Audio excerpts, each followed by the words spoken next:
akhir zaman nanti. Sebelum memulai kajian pada pagi hari ini, anak ingin mengingatkan kepada kita semua, termasuk diri anak sendiri, untuk meluruskan niat dalam mengikuti kajian ini, agar kita niatkan untuk mengharapkan wajah Allah Subhanahu wa Ta'ala. Kemudian tata tertib kajian Khobar dan LHA. Yang pertama itu ikhlaskan niat di dalam menuntut ilmu. Kemudian bagi yang jamaah yang belum mengganti nama akunnya dengan nama asli, maka wajib untuk mengganti nama akun atau merename nama akunnya dengan nama aslinya. Kemudian yang kedua yaitu dilarang keluar Zoom sebelum kajian selesai. Jika saat memasuki waktu sholat, maka di-rename terlebih dahulu sebelum meninggalkan kajian, yaitu dengan contoh sholat strip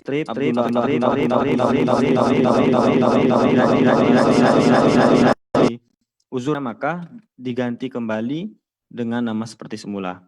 Kemudian pastikan selalu mikrofon atau audio dalam keadaan off, kamera dan video juga dalam keadaan off. Kemudian cara bertanya untuk ikhwan bertanya silakan menggunakan fitur raise hand atau angkat tangan untuk bertanya secara langsung. Sedangkan untuk yang akhwat bertanya via chat admin pertanyaan. Kemudian dalam menjaga adab, walaupun ini kita kajiannya online, namun perlu diperhatikan juga adab-adab dalam bermajelis ilmu. Yang pertama itu adab kepada ustadz, pada admin dan sesama penuntut ilmu.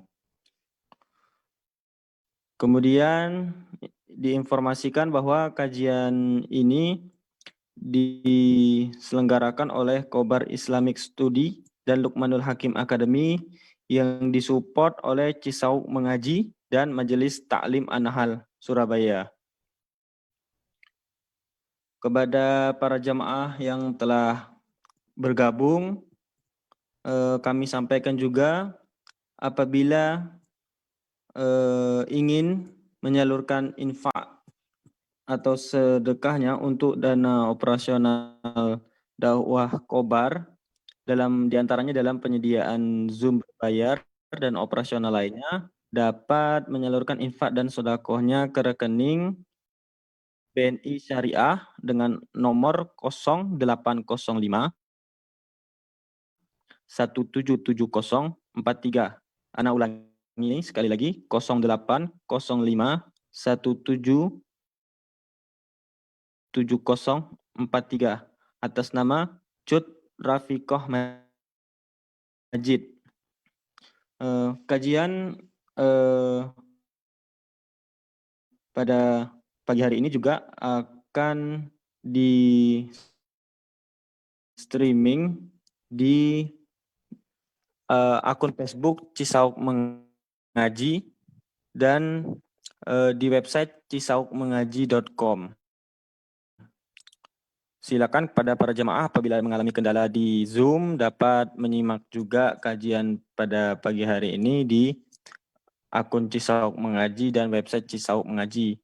Untuk jemaah yang terlewat beberapa kajian yang lalu, maka dapat menyimak atau membaca kembali resume kajian di website cisaukmengaji.com di menu resume kajian.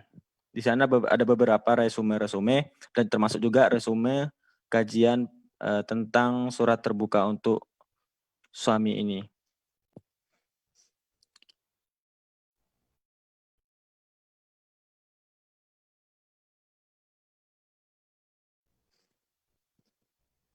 Kepada sambil menunggu Ustadz, kepada para jamaah yang ingin melanjutkan zikir paginya atau melakukan zikir-zikir yang lain, maka kami persilakan sambil menunggu Ustadz bergabung di tengah-tengah kita semua.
Naam Ustaz.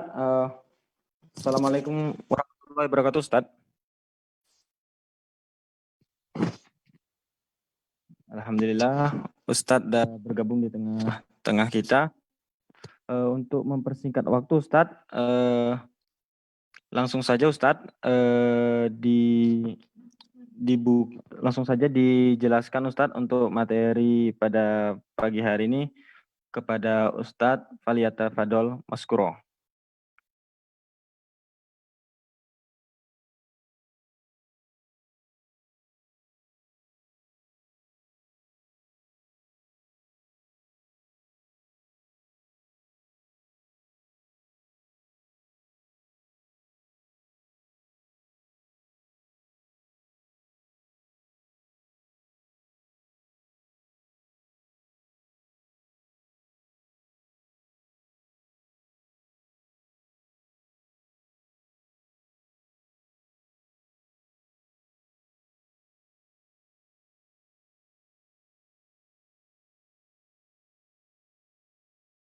لا تموتن إلا وأنتم مسلمون أما بعد فإن أحسن الكلام كلام الله وخير الهدي هدي رسول الله صلى الله عليه وسلم وشر الأمور محدثاتها وكل محدثة بدعة وكل بدعة ضلالة وكل ضلالة في النار.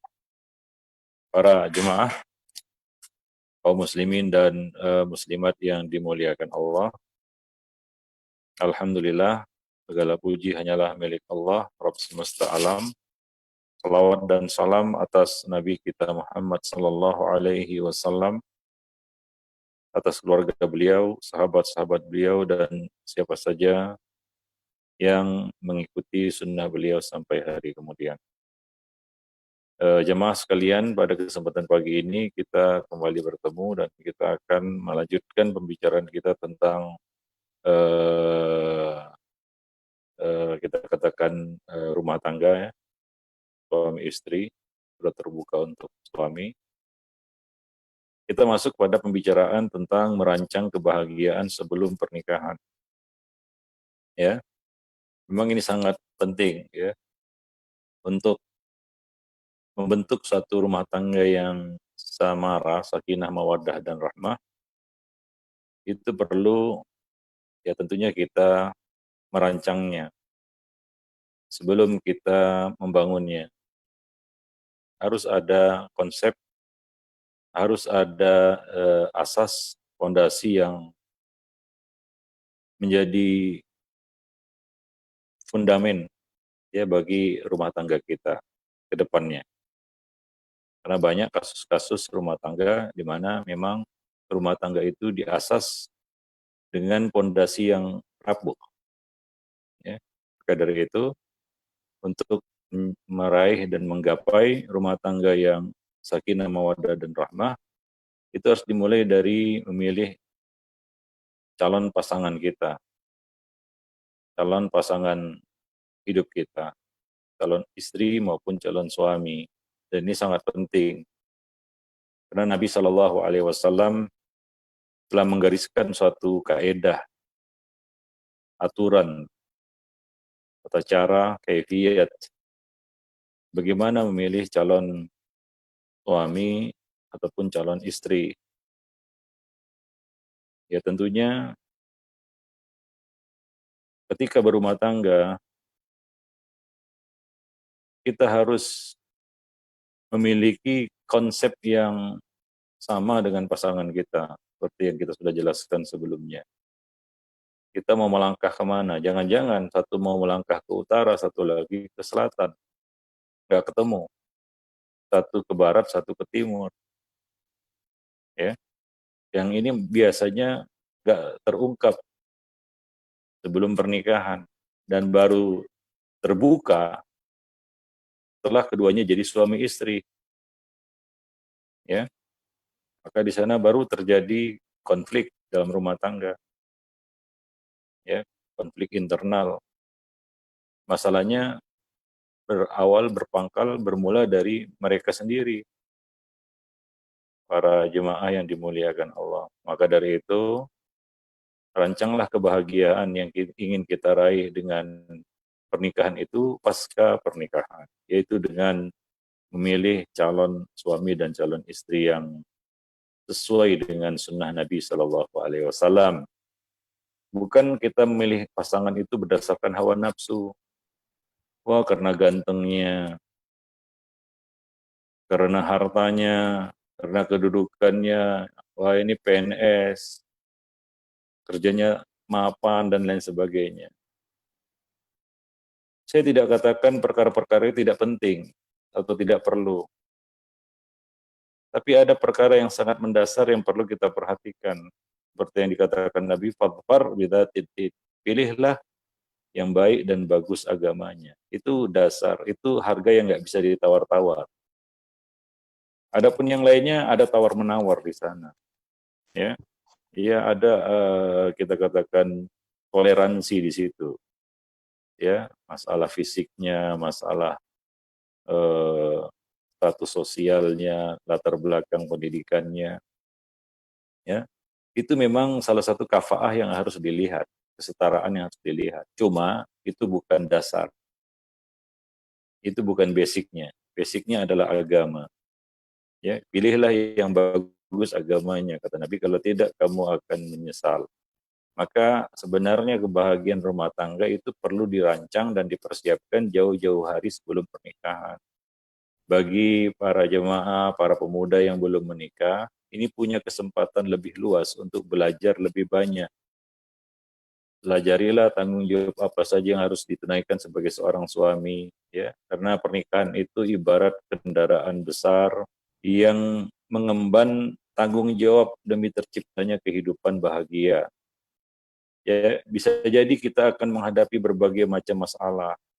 Dan itu adalah satu yang lumrah dan wajar di dalam rumah tangga. Maka pahamilah ya agar kita dapat mengarungi bahtera rumah tangga dengan kesiapan yang matang dalam menghadapi segala suka dukanya. Gak semuanya manis. Ya, kalau kita dengar cerita-cerita indah dari orang-orang yang berumah tangga itu karena mereka nggak cerita yang pahitnya. Yang pahitnya banyak juga, ya. Nah, jadi ini kepada para pemuda hingga mereka ketika masuki kehidupan rumah tangga itu sudah siap mental, ya, sudah tahu yang pahit-pahitnya. Ya, di samping yang manis yang pasti akan mereka cicipi. Maka selagi ada kesempatan, ya maka berupayalah sungguh-sungguh untuk mempersiapkan diri. Nah, demikian, ya. Nah, di antara bentuk persiapan tersebut adalah yang pertama, perbaiki diri kita dan berhiaslah dengan pakaian takwa. Ini adalah persiapan pertama yang mesti ya dilakukan, yang kita lakukan. Karena laki-laki yang baik itu untuk wanita yang baik pula. Dan wanita yang baik untuk laki-laki yang baik pula. Ya, Allah mengatakan al-khabisatu lil khabisin wal khabisuna lil khabisat. At-tayyibatu lit-tayyibin wat-tayyibuna lit-tayyibat. Surat An-Nur ayat 26. Allah mengatakan perempuan-perempuan yang keji itu untuk laki-laki yang keji pula. Laki-laki yang keji untuk perempuan-perempuan yang keji. Sedangkan perempuan-perempuan yang baik-baik untuk laki-laki yang baik-baik. Dan laki-laki yang baik-baik itu untuk perempuan yang baik-baik pula. Ya, itu kalau yang baik-baik ini mengikuti aturannya, ya, karena orang yang baik pasti akan mencari orang yang semisalnya. Para jemaah yang dimuliakan Allah itu sudah pasangannya, kecuali yang baik ini nyeleneh, ya, dia ya mengambil al-khabisat, ya, wanita-wanita yang nggak baik-baik, yang tidak baik. Nah, ini perlu dipertanyakan, dia baik atau tidak si laki-laki ini kalau dia memilih perempuan yang tidak baik, ya tidak nutup aurat misalnya, contohnya ini, ya. Lalu apakah laki-laki itu bisa dikategorikan baik? Tidak. Kalau dia baik, dia akan cari pasangan yang baik-baik. Ini apa namanya? Ini konsep Quran, ya. Maka kalau kita masih cenderung dan condong hawa nafsu kita milih wanita-wanita yang tidak baik, yang jelas-jelas tidak baik, jangan-jangan kita nggak baik itu. Kita buruk seperti dirinya. Karena kita telah melangkahi aturan Nabi Shallallahu Alaihi Wasallam. Risiko ada di tangan kita. Nabi mengatakan taribat yadak, kalau tidak kamu akan menyesal, kata Nabi Shallallahu Alaihi Wasallam. Jadi lucu jika kita berangan-angan mendapat pasangan yang solehah, sedangkan kita tidak berusaha menjadi laki-laki yang soleh. Ya, maka ketahuilah bahwa Allah telah menjanjikan bagi orang-orang yang bertakwa jalan keluar dalam setiap masalah dan akan memberi rezeki dari arah yang tidak disangka-sangka. Jodoh itu termasuk rezeki. Maka modalnya adalah takwa. Allah mengatakan wa may yattaqillah yaj'al lahu makhrajan wa yarzuqhu min haitsu la yahtasib. Barang siapa yang bertakwa kepada Allah, niscaya Allah akan membukakan jalan keluar baginya dan Allah akan memberinya rezeki dari arah yang tidak disangka-sangka. Surat Talaq ayat 2 sampai ayat 3. Jadi dalam ayat tersebut Allah menjanjikan bagi orang-orang yang bertakwa, Allah akan memberi solusi, jalan keluar. Rezeki dari arah yang tidak disangka-sangka, tidak diduga-duga. Termasuk di dalamnya adalah jodoh. Jodoh itu kan rezeki-rezekian juga. Tapi kalau kita takwa kepada Allah, kita ikuti aturan Nabi SAW, tidak mendahulukan nafsu. Kadang-kadang kita milih jodoh itu mendahulukan nafsu. Maunya begini, maunya begitu. Yang diperhatikan fisik melulu. Ya, nah ini dia mungkin berumah tangga ingin mencari kepuasan seksual belaka. Maka dia cari yang cantik, kalau bisa selebriti yang sudah ngaji begitu ya. Yang ngaca sih. Ya, nah demikian. Atau ada orang-orang yang mata duitan, punya jiwa materialistis, yang dilihat selalu dia punya harta berapa, dia punya apa, ya, pekerjaannya apa, gajinya berapa, dan lain sebagainya. Itu yang jadi perhatiannya. Ini nafsu namanya. Ketika mencari jodoh dengan kita kan latar belakang seperti itu, nggak bisa dipungkiri. Kita di sini sudah mendahulukan nafsu kita. Kita nggak peduli dengan sabda Nabi, fadfar bidatid din. Carilah yang bagus agamanya. Yang kita pertanyakan, yang kita jadikan acuan adalah selain itu. Nabi juga mengatakan wanita itu dinikahi karena banyak hal. Ada yang karena hartanya, ada yang karena kecantikannya, ada yang karena keturunannya, anak siapa dia, ya ada yang karena kecantikannya, nilainya berapa, konten berapa, nilainya berapa, ya. Ada yang karena hartanya, ya. Nah, jadi demikian. Kalau itu yang kita dahulukan, berarti kita jauh dari kriteria yang disebutkan Nabi Shallallahu Alaihi Wasallam. Ya, nah maka sebelumnya sudah kita sampaikan banyak masalah-masalah rumah tangga itu ya sifatnya nasi sudah jadi bubur. Ya, dia mengeluhkan pasangan hidupnya, Ustadz, suami saya nggak sholat. Yang jadi pertanyaan bukan masalah si suami ini nggak sholat, tapi yang jadi pertanyaan mendasar adalah kenapa laki-laki yang nggak sholat dipilih begitu. Ya, Ustadz, istri saya nggak mau menutup aurat. Yang masalahnya bukan si wanita ini nggak mau nutup aurat. Yang masalahnya adalah kenapa wanita yang nggak nutup aurat kita pilih begitu. Itu masalahnya. Para jemaah yang dimuliakan Allah. Jangan salahkan orang lain. Lalu kita jelek-jelekkan pasangan kita. Yang lebih dulu jelek itu kita. Ya, kita yang memilihnya tidak dengan aturan Nabi Shallallahu Alaihi Wasallam. Jangan salahkan siapa-siapa, salahkan diri kita. Ya kecuali ya kita ditipu kan begitu ya. Dia menipu kita. Dia tampilkan seolah-olah baik, ternyata nggak baik. Ya maka dari itu pun bisa diantisipasi dengan bertanya. Kita kemarin cerita tentang Mak Comblang kan begitu ya. Ya kita harus tanya latar belakangnya bagaimana seperti yang dilakukan oleh Fatimah binti Qais. Dia bertanya kepada Nabi tentang laki-laki yang datang meminangnya. Jadi ini ceritanya bukan beli kucing dalam karung ya. Para jemaah yang dimuliakan Allah. Nanti nyesal. Ya, jatuh bangun kita kaki ke atas, kepala ke bawah itu membangun rumah tangga yang tidak sejalan. Saya tidak katakan tidak seiman ya. Mungkin seiman tapi nggak sejalan. Oh, yang penting seiman, bukan Nabi bukan menerangkan seperti itu. Ya. Zatuddin ya, itu satu Bapak kita katakan sifat ya bagi orang yang teruji agamanya. Kita menguji agamanya begitu. Para jemaah yang dimuliakan Allah. Wallahu a'lam bishawab. Ya. Jadi ya dengan modal takwa kita kepada Allah, ya kita mengikuti sunnah Nabi, tidak mendahulukan hawa nafsu di dalam mencari jodoh. Ya mudah-mudahan Allah Subhanahu wa taala akan mengirimkan kepada kita jodoh yang baik, rezeki yang baik, para jemaah yang dimuliakan Allah. Dan itu modal yang sangat berharga untuk membina satu rumah tangga yang bahagia, ya. Nah, demikian. Mendapat istri yang solehah adalah rezeki nomplok istilahnya, rezeki yang luar biasa, ya. Dan mudah-mudahan dengan ketakwaan kita Allah berkenan memberikan jalan keluarnya, ya. Nah, demikian. Memang cari jodoh itu kan gampang-gampang susah kata orang, ya. Kadang-kadang dikejar-kejar nggak dapat seperti ngejar bayangan, hingga dikejar datang dia sama kepada kita, ya. Nah, demikian. Wallahu a'lam bishawab.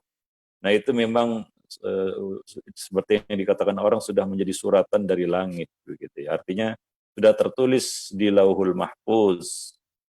Ya, ditulis dalam perut ibu kita, cuma kita nggak tahu siapa namanya, kan begitu ya. Nah, demikian. Ya, kita harus berikhtiar. Dan Nabi telah mengajarkan kepada kita bagaimana cara berikhtiar untuk mencari jodoh para jemaah. Jadi bukan asal-asalan begitu ya, bukan asal comot, bukan beli kucing dalam karung. Ya, nah demikian. Apalagi ya kadang-kadang kita terlalu tomak, mau semua kriteria ada pada calon istri kita, yang soleha, yang cantik, hafal Quran, ya kemudian agamanya bagus, akhlaknya lemah lembut dan lain sebagainya, kaya raya. Itu mimpi kali kalau dapat seperti itu. Ya kalaupun ada mungkin sudah diambil orang, ya sudah diambil mak comblangnya mungkin, kan begitu ya. Kalau ada wanita yang komplit seperti itu, paket komplit, paket lengkap, ya itu kan memang ya ada sih yang seperti itu. Cuma kan mungkin satu dari sejuta, kan begitu ya. Nah, jadi nggak usah bermimpi jauh-jauh. Jadi niat kita berumah tangga itu apa? Kalau ibadah lakukan sunnah Nabi, melangkah, Bismillah, tawakkaltu 'alallah. Maka banyak orang yang jadi Abu Nadhar, kesana kemari cuma nadhar aja kerjanya.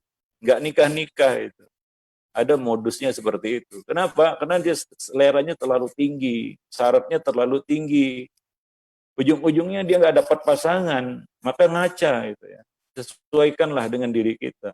Ya, nah kita harus ngerti kafaah kita, ya, yaitu apa? Kesetaraan kita dengan calon istri yang akan kita cari. Jangan mimpi, ya. Nah demikian. Jangan-jangan di situ ada peran hawa nafsu kita. Ya, kita nikah mau apa? Hanya sekedar mencari kepuasan biologis semata, kan enggak seperti itu. Ya, ada tujuan-tujuan agung kita berumah tangga. Salah satunya adalah kita bercita-cita untuk melahirkan generasi-generasi yang soleh dan soleha. Ya, para jemaah yang dimuliakan Allah. Nah, ini kembali kepada diri kita sebenarnya. Ya, jangan salahkan orang lain dulu ketika rumah tangga kita ada masalah. Itu pesan saya. Ketika rumah tangga kita ada masalah, jangan buru-buru salahkan pasangan. Satu. Jangan buru-buru salahkan, wah ini karena campur tangan keluarga, jangan. Ya, kita perlu introspeksi diri kita. Jangan-jangan ini kekeliruan dari kita. Ya, maka minta ampun, bertaubat kepada Allah Subhanahu wa taala. Demikian. Dan juga ini masalah mudah dan susah. Tadi kita sebutkan gampang-gampang susah. Bagi orang yang bertakwa, Allah akan memudahkan sesuatu yang susah itu. Dengan takwa. Wa may yattaqillah yaj'al lahu min amrihi yusra. Surah At-Talaq ayat 4. Barang siapa bertakwa kepada Allah, niscaya Allah akan menjadikan kemudahan baginya dalam urusannya. Maka yang susah itu jadi mudah. Ya, seperti memang kita sebutkan tadi, cari jodoh itu memang gampang-gampang susah. Tapi kalau kita modalnya takwa, Allah akan mudahkan. Banyak orang yang mudah nikah, nggak payah-payah. Nggak niko-niko istilahnya, straight, lurus, dapat jodoh dia. Dan bisa berhasil membangun rumah tangga yang bahagia. Tapi kalau nah ini banyak para pemuda kita lihat terlalu besar ketamakan dan nafsunya. Ada juga orang-orang yang datang ke saya, Ustadz dari jodoh minta ya carikan jodoh begitu ya. Tapi syaratnya luar biasa. Beginilah begitu ya, ditawarkan begini, wah ini ya itu justru kalau seperti itu ya, ini harus dipertanyakan niat kita sebenarnya apa? Orientasi kita berumah tangga itu apa? Dunia semata atau akhirat? Kalau orientasi nikah kita itu dunia semata, Allah akan melemahkan kita. Allah akan mencerai-beraikan kekuatan kita. Dan takut kegagalan itu akan membayangi kita. Tapi kalau orientasi kita akhirat, kita mudah dalam melangkah. Karena kita kata tahapan yang kita lalui itu jelas. Ya, pertama cari istri yang salehah, kriterianya yang bagus agamanya. Ya, ada beberapa kriteria lagi yang akan kita sebutkan. Misalnya penyayang, subur, kan begitu ya. Nah itu yang kita perhatikan dari apa yang disebutkan Nabi di dalam hadis-hadis beliau tentang cara mencari jodoh. Ya, seperti Nabi mengatakan tazawwaju al-wadud al-walud. Nikahilah wanita yang wadud, punya sifat sayang kepada anak-anak, dan walud, yaitu subur. Ya, nah karena salah satu tujuan pernikahan adalah menghasilkan keturunan, dan salah satu tugas utama seorang istri adalah mengasuh dan merawat anak, karena dia akan jadi ibu. Jadi harus punya sifat wadud, penyayang, bukan hanya sekedar bisa melahirkan saja, subur, enggak cukup. Jadi harus punya sifat wadud, penyayang. Kenapa? Ya karena melahirkan sudah menjadi kodrat wanita. Itu kodrat wanita melahirkan. Ya, Allah tidak jadikan pria melahirkan begitu. Ya, walaupun makanannya sama, ya pria wanita makanannya sama, tapi wanita tidak akan bisa memproduksi spermatozoa. Laki-laki tidak bisa menanamkan rahim dalam tubuhnya. Itu memang kodratnya, ya. Tetapi ada satu yang harus dimiliki oleh seorang wanita, karena ini berkaitan bukan dengan kodrat tapi tugas, yaitu mendidik generasi, ya, menjadi ibu, ya. Nah, jadi pilih yang kira-kira ini bagus agamanya, subur, dan punya sifat kasih sayang, bisa dibawa ke tengah istilah. Bisa jadi ibu, bisa jadi pendidik dia. Nah, jadi itu merupakan tahapan-tahapan yang harus kita lewati supaya kita ya dapat membina suatu rumah tangga yang bahagia, para jemaah yang dimuliakan Allah. Wallahu a'lam bishawab. Nah, maka tidak ada satupun urusan yang mudah jika Allah menghendaki susah. Demikian juga sebaliknya, tidak ada satupun urusan yang susah jika Allah menghendakinya mudah. Termasuk urusan jodoh dan pernikahan. Ya, ada yang susah dapat jodoh, ada yang sudah tinggal nunggu hari H ternyata buyar, ada juga.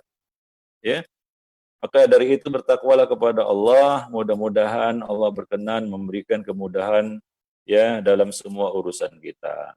Satu hal penting yang tidak boleh kita lupakan adalah bahwa jodoh itu ada di tangan Allah. Bukan kita yang mengatur, ya, tetapi Allah lah yang mengaturnya. Kita nggak tahu apa yang Allah telah rancang untuk kita, ya. Oleh karena itu jangan lupa faktor doa. Panjatkanlah doa, ya, kepada Allah. Ini bukan doa istikharah, ya. Doa memohon kepada Allah, minta kepada Allah akan diberikan ya pasangan hidup yang salehah. Gitu. Minta kepada Allah dengan segenap ketulusan dan keikhlasan. Kalau boleh, kalau bisa, doa itu sudah jauh-jauh hari begitu. Bukan ketika mau nikah baru sibuk berdoa, enggak, jangan. Ya, jauh-jauh hari para pemuda ini ya, harus berdoa di samping berikhtiar, kan begitu. Nah, karena doa adalah senjata orang-orang yang beriman. Nabi mengatakan ud'ullaha wa antum muqinuna bil ijabah. Berdoalah kamu kepada Allah dengan keyakinan doamu akan dikabulkan olehnya. Nah, jadi mudah-mudahan Allah Subhanahu wa taala akan memudahkan urusan-urusan kita. Baik, itu yang pertama.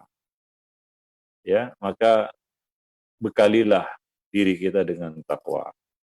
Yang kedua adalah luruskan niat kita. Ya, Hendaklah yang menjadi tujuan kita menikah itu adalah semata-mata untuk mencari ridho Allah.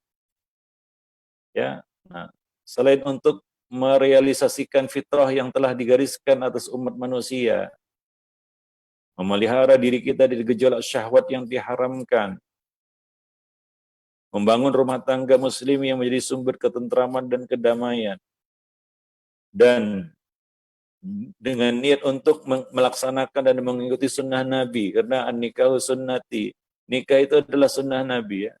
Tapi ada satu faktor yang juga nggak kalah pentingnya, yaitu ikhlaskanlah niat kita dalam membina kehidupan rumah tangga. Karena membina rumah tangga itu ibadah, dan ibadah ini termasuk ibadah yang berat. Perlu keikhlasan. Kalau tidak, kita akan patah di tengah jalan, ya, berhenti di tengah jalan. Dan banyak itu orang-orang yang kehilangan motivasi ya di tengah-tengah perjalanannya membangun rumah tangga. Karam di tengah lautan itu mengerikan, ya, para jemaah yang dimuliakan Allah. Maka dari itu luruskan niat. Ya, karena apa kata para salaf dahulu, ya, bahwa perkara yang susah itu akan menjadi ringan karena niat, karena keikhlasan. Perkara-perkara yang berat kalau kita ikhlas itu mudah kita lakukan. Contohnya sholat malam berat ya. Kalau kita lakukan dengan keikhlasan jadi ringan. Ya, baca Quran berat. Kalau kita ikhlaskan niat kita menjadi ringan. Demikian juga rumah tangga. Ini adalah suatu amanah ibadah ya yang panjang ya. Nah, tentunya kita perlu motivasi, ya, kita perlu kekuatan batin ya untuk bisa mengemban amanah tersebut. Dan ini perlu keikhlasan. Tanpa keikhlasan susah bagi kita untuk melewatinya. Ya, nah demikian para jemaah yang dimuliakan Allah. Jadikanlah akhirat sebagai orientasi pernikahan kita. Nabi mengatakan dalam hadis, ya mangkanatil akhiratu niyatahu, ya jama'allahu lahu syamlahu, ya wa ja'alal ghina fi qalbihi, ya wa atathu dunya wa hiya raghimah. Barang siapa yang menjadikan akhirat sebagai orientasinya, orientasi ibadahnya, ya orientasi kita katakan dia di dalam melaksanakan kewajiban-kewajibannya, yaitu akhirat, ya, maka Allah akan kumpulkan kekuatannya. Dia akan menjadi orang yang kuat. Nah, tujuannya akhirat, ya, dia nggak mudah tergoda ya, terfitnah di tengah jalan. Ya, karena dia punya tujuan di dalam rumah tangga.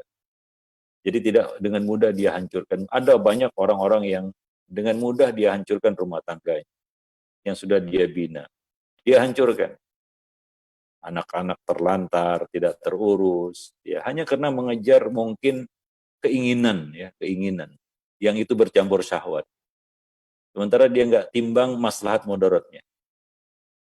Ya, dan itu menghancurkan rumah tangganya. Banyak orang-orang yang telah berhasil membina rumah tangga, dia robohkan lagi. Ya. Dia kira dia bisa memperbaiki sesuatu yang roboh itu. Nah, jadi ini yang harus jadi perhatian. Ya, niat kita di dalam berumah tangga. Kalau akhirat, insya Allah Allah akan mengumpulkan kekuatan kita. Dan Allah akan jadikan kekayaan di dalam hati kita. Ya, karena tidak semuanya indah di dalam rumah tangga. Kadang-kadang ya ada orang yang mapan hidupnya sebelum berumah tangga, hidup bersama orang tua. Nah, ketika berumah tangga, ya harus mulai merangkak dari bawah lagi. Padahal selama ini dia hidup bersama orang tua sudah, ya kita katakan mendapatkan kehidupan yang nyaman, kan begitu ya. Ketika berumah tangga harus keluar dari itu semua dan harus membina sesuatu dari dasar, itu kan berat. Ya, nah tapi dengan orientasi akhirat tadi yang berat itu jadi ringan dan Allah akan jadikan kekayaan di dalam hati kita. Ya, nah demikian. Jangan sesali ya nasib kita setelah berumah tangga. Ini gara-gara rumah tangga ini saya jadi kiri, saya jadi susah. Jangan ngomong seperti itu. Nah demikian. Ya orang bisa ngomong seperti itu kalau orientasi nikahnya itu dunia memang. Ya ngomongnya pasti seperti itu. Waduh nyesal saya nikah. Ternyata pahit nikah ini ya, begitu. Dia sesali dia. Padahal ya, dia lupa kenikmatan yang dia dapatkan dari nikah. Tapi ketika dapat pahitnya, dia ngomong seperti itu. Tapi orang yang orientasinya akhirat, enggak. Kenapa? Karena Allah akan jadikan kekayaan di dalam hati. Kemudian apa? Yang menakjubkan lagi adalah wa'atat dunya wahya rawimah. Dunia akan datang kepadanya dalam keadaan tunduk dan hina. Dunia bukan tujuannya. Yang jadi tujuannya adalah akhirat. Tapi orang yang tujuannya akhirat, boleh jadi Allah akan menyertakan dunia kepadanya. Dia kejar, tapi dunia yang mengejarnya. Banyak orang yang menikah tujuannya akhirat. Dia ikuti sunnah Nabi, memilih istri yang soleha, ya dia korbankan dulu seleranya, waduh ini konten 6, konten 7, ya nggak seperti yang dia harapkan, yang dia impikan, yang hadir dalam mimpinya dan lain sebagainya. Tapi ini sesuai dengan kriteria yang dia dapatkan di dalam sunnah Nabi. Bismillah tawakal Allah, dia bangun rumah tangga dengan wanita yang solehah tersebut. Ya, boleh jadi Allah akan memberikan dunia, walaupun misalnya pasangannya itu kere, kan begitu ya. Ya, ataupun wanita yang miskin misalnya, atau enggak punya apa-apa, kan begitu ya. Ya, ataupun dalam pernikahannya itu dia harus merangkak dari bawah. Ya, kita lihat banyak orang-orang yang sukses membina rumah tangga, ekonominya menjadi mapan. Tapi harus hati-hati juga ya, ada pihak ketiga yang berusaha untuk membuyarkan kebahagiaan kita, para jemaah yang dimuliakan Allah. Nah, boleh jadi ya, ketika niat kita itu akhirat, Allah Subhanahu wa taala akan menyertakan dunia itu kepada kita. Itu bukan tujuan kita. Kita nggak mau dunia itu, tapi Allah membawakannya kepada kita, dunia itu dalam keadaan dunia itu tunduk dan hina di depan kita. Itu nggak jadi tujuan kita. Ada orang yang ya Allah kasih kekayaan dengan kehormatan. Ada orang yang kaya tapi dengan kehinaan, ternyata banyak hutangnya, kan begitu ya. Ya kelihatannya kaya tapi ternyata banyak hutangnya. Masalah di sana sini. Ya, kenapa? Karena untuk mengejar kekayaannya itu dia harus hina dulu. Dia harus hina dulu. Tunduk di hadapan dunia itu, menyembah-nyembah dunia. Ya, mungkin dia dapat dunia, mungkin juga enggak. Tapi ada orang yang Allah hadirkan dunia kepadanya itu dengan kehormatan. Ya, tidak mengorbankan kehormatan akhiratnya, derajat akhiratnya, para jemaah yang dimuliakan Allah. Nah, ini salah satu keuntungan ataupun balasan yang Allah berikan bagi orang-orang yang menjadikan akhirat sebagai orientasinya, ya, tujuannya, niatnya, ya, para jemaah yang dimuliakan Allah. Maka coba perhatikan niat kita berumah tangga ini, khususnya bagi para pemuda, ya, para pemuda-pemudi, ya, luruskan niat di dalam berumah tangga, ya. Nah, demikian. Wallahu alam bisawab. Ada orang yang nikah itu ingin jadi orang kaya instan. Maka dia carilah wanita, ya, gadis akhwat yang kaya. Minimal bapaknya yang kaya, kan gitu, orang tuanya yang kaya. Dengan harapan, wah nanti kalau nikah dengan anaknya, orang tuanya mati dapat warisan. Tiap hari doanya semoga mertuanya cepat mati, kan gitu. Ternyata apa? Ya, dia yang lebih dulu mati mungkin, kan begitu. Para jemaah yang dimuliakan Allah. Ya, nah ini sebaliknya kata Nabi, kalau tujuan kita dunia, maka Allah akan mencerai-beraikan kekuatan kita. Ya, Barakallahu alaihi syamlahu. Allah akan cerai-beraikan kekuatan kita. Kita akan lemah. Ya, wa ja'al al-faqr baina ainai. Allah jadikan kefakiran, ya, takut gagal itu di depan matanya. Dan tidak akan datang kepadanya dunia kecuali sesuatu yang sudah ditulis, ya, di Lauhul Mahfuz, nggak lebih dan nggak kurang. Para jemaah yang dimuliakan Allah. Wallahu a'lam bishawab.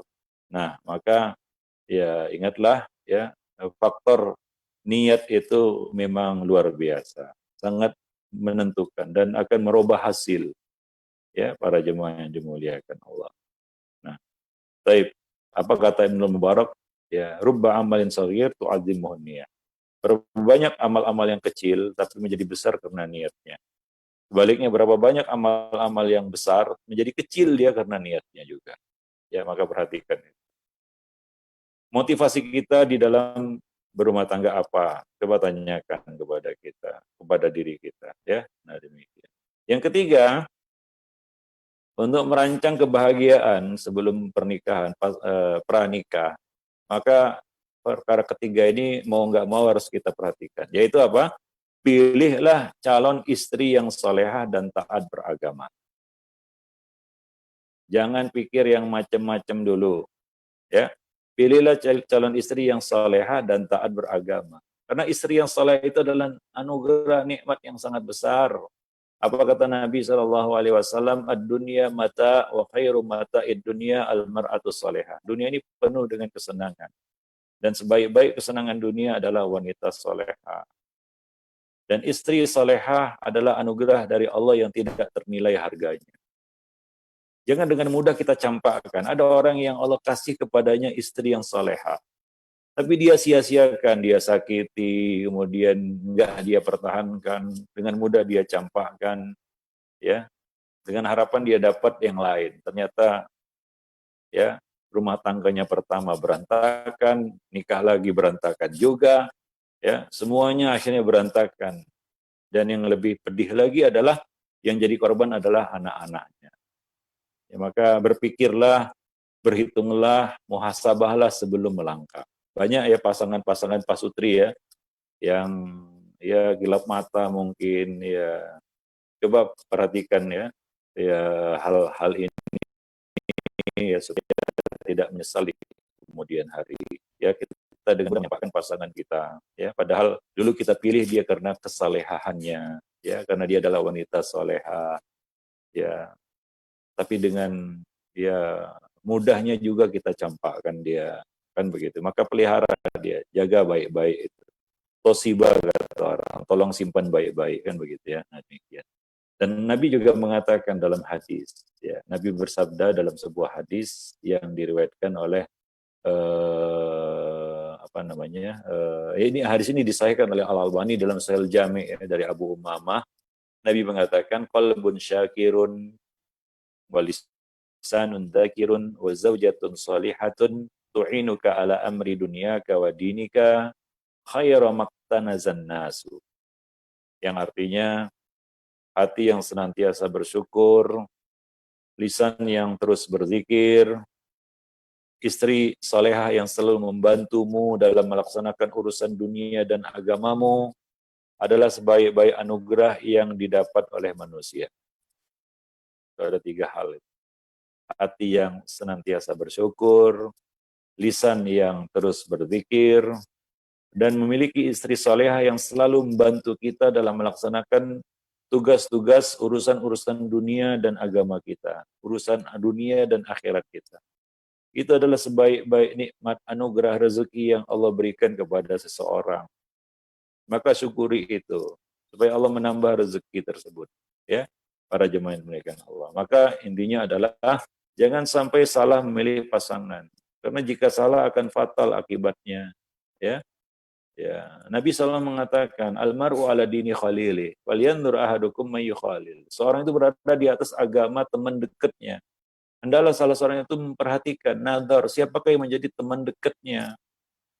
Dan istri itu bukan hanya sekedar teman dekat, pasangan hidup. Dan istri betul-betul mewarnai seseorang. Ya. Para ikhwan, ya banyak pria-pria itu ya, itu sebenarnya dia diwarnai oleh istrinya. Dia jadi koruptor, ya karena desakan istrinya yang mata duitan, yang materialistis tadi. Tiap hari digasak, digosok, digesek, merengek. Mas, coba lihat itu tetangga samping rumah, beli ini, beli itu, merengek terus minta. Apa enggak muncul Victor dalam kepala suaminya? Pikiran kotor ya Victor. Wah, di kantor apalagi yang bisa dimainkan ini? Ya korupsi jadinya. Yang jadi provokatornya, pendorongnya siapa? Istrinya sebenarnya. Ya maka istri itu begitu mempengaruhi kehidupan seseorang. Gitu ya. Orang itu saya lihat ya kebanyakan, Wallahu a'lam. Orang itu kalau sudah bermasalah dalam rumah tangganya, masalah juga di luar itu. Dan kebanyakannya seperti itu. Orang-orang yang banyak urusannya, masalahnya dengan orang lain di luar rumahnya. Ya karena memang rumah tangganya juga sudah bermasalah. Ya rumah tangganya sudah amburadul juga. Maka keberhasilan, kesuksesan seseorang itu di luar, itu ditentukan dari kesuksesannya di dalam membina rumah tangga. Ya, nah demikian. Kalau sudah berantakan di dalam, berantakan juga di luar itu. Maka ada orang-orang yang kerjanya tipu sana sini, kan begitu ya. Nah, ada kerjanya ya macam-macam, ya. Nah, para jemaah yang dimuliakan Allah. Nah, kebanyakan orang itu bermasalah muamalahnya dengan orang lain, yaitu merupakan satu indikasi dari kerusakan rumah tangganya. Ya, hubungannya yang sudah berantakan dengan istrinya. Akhirnya dengan orang lain juga berantakan juga. Nah, demikian. Wallahu a'lam bishawab. Nah, jadi coba perhatikan itu ya. Karena istri kita itu pasangan hidup kita, teman lebih dari sekedar teman dekat. Ya, maknanya lebih dari sekedar khullah yang disebutkan Nabi itu.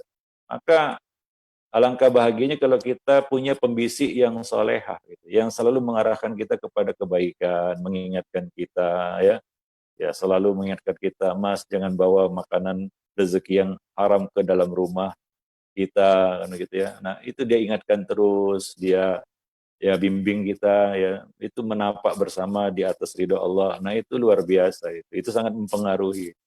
Ada orang itu yang memang nggak ada pembisiknya, istrinya justru membisikkan yang buruk-buruk kepada dirinya, ya. Nah justru mendorong dirinya untuk melakukan hal-hal yang menyimpang di luar sana, para jemaah yang dimuliakan Allah, ya. Atau dia memang nggak ada orang yang mendampinginya. Ya, manusia, ya makanya kita katakan bahwa an-nisa ar-rijal saqaiqun nisa, bahwa laki-laki itu bagian yang nggak bisa dipisahkan dari wanita. Artinya wanita perlu pria, pria itu perlu wanita. Suami jangan sombong, jangan egois dalam rumah tangga. Ya, dia harus tahu kenapa harus hadir seorang istri dalam kehidupannya. Untuk jadi wazir, wazir itu ibarat menteri ya. Presiden nggak akan bisa melakukan semua tugas-tugasnya. Dia perlu wazir. Dia perlu menteri untuk melaksanakan itu. Dan sebagai juga pemberi masukan. Nah, maka alangkah beruntungnya seorang laki-laki jika dia punya istri yang soleha, yang selalu melempengkannya ketika dia mau berbelok, mau nyeleweng, mau menyimpang, menasihatinya ya, karena Allah Subhanahu wa taala itu luar biasa. Nah, banyak orang-orang yang lurus hidupnya karena masukan positif dari istrinya, ya. Sukses dia di luar karena memang istrinya luar biasa. Jadi di balik ya ke rahasia kesuksesan seorang pria itu ada wanita di belakangnya.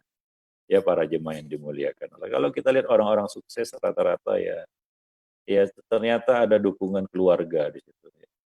Ada dukungan istri terutama. Wallahu a'lam bishawab. Ya, nah demikian. Sehingga itu motivasinya untuk menjadi ya, lebih baik dan lebih baik lagi. Jadi kedudukan istri itu lebih dari sekedar sahabat karib. Istri adalah pasangan hidup, pendamping, sekaligus sahabat, tempat berbagi dalam kehidupan, berbagi makanan, minuman, perasaan, sedih dan gembira. Nah, itu istri itu. Para jemaah yang dimuliakan Allah. Yang nggak mungkin kita share itu ya, kita bagi itu kepada orang lain. Even sampai kepada orang tua kita. Ya, para istri harus sadar bahwa orang yang paling lama yang bakal paling lama dalam hidup kita itu bukan orang tua kita, tapi pasangan hidup kita, suami kita. Demikian juga suami, ya, yang akan mendampingi kita lebih lama bukan ibu kita, bukan bapak kita, tapi istri kita. Ya, nah demikian. Wallahu a'lam bishawab.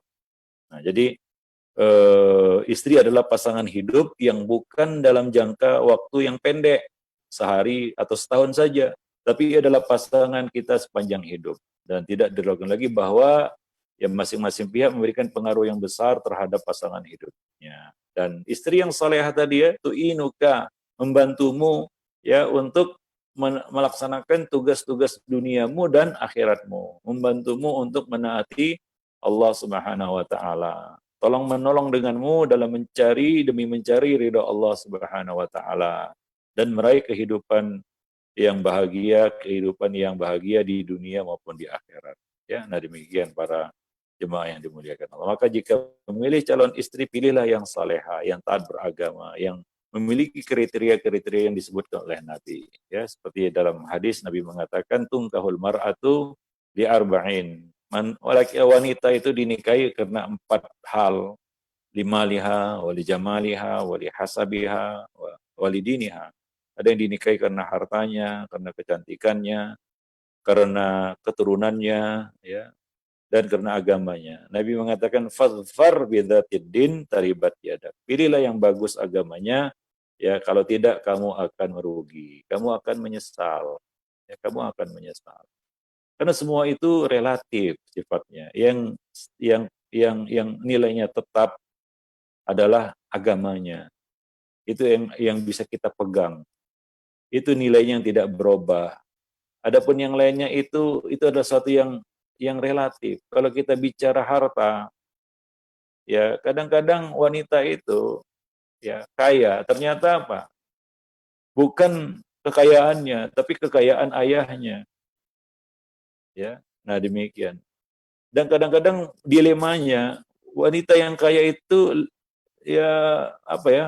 Kadang-kadang suka tampil dominan, ya mendominasi suaminya.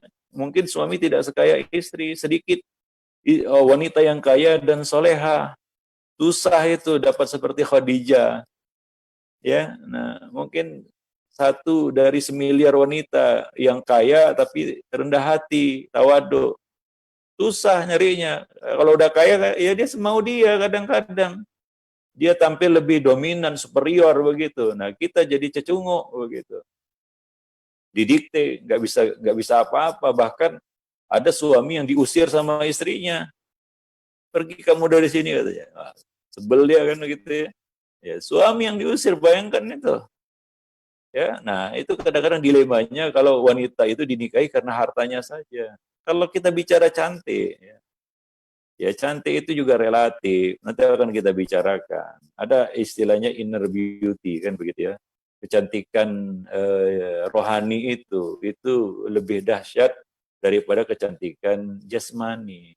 Kecantikan jasmani bisa dipoles.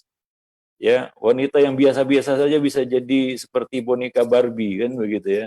Dipoles sana, poles sini. Itu kan banyak di YouTube itu. Ketika dihilangkan make up-nya, waduh, ya, amit-amit.